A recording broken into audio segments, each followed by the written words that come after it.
Hi friends, அனைவருக்கும் வணக்கம். இங்கே பாருங்க, இதுதான் நாங்கள் இருந்த சின்ன புள்ளியில் பாருங்க நீச்சல் கற்றுக்கிட்டது. இதில் தான் மீன் பிடிப்போம். இங்கே பாருங்க,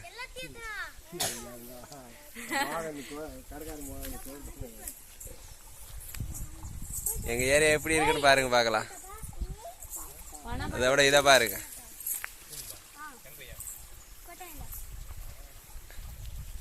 இது வந்து ஆலமரம். அந்த மரத்தடியில் தான் இப்போ சாமி கும்பிட போகிறோம். எங்கள் ஊர் பார்த்தீங்கன்னா இப்படி தான் இருக்கும்.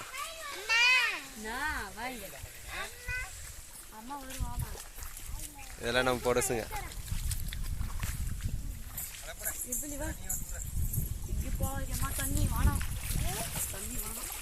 வீடியோ பிடிச்சிருந்தா லைக் பண்ணுங்க பார்க்கலாம். இந்த இடம் பிடிச்சிருந்தா இன்னொரு 2 லைக் சேர்த்தி போடுங்க பார்க்கலாம். சேட்டா ஹாய் சொல்லுங்க பார்க்கலாம்.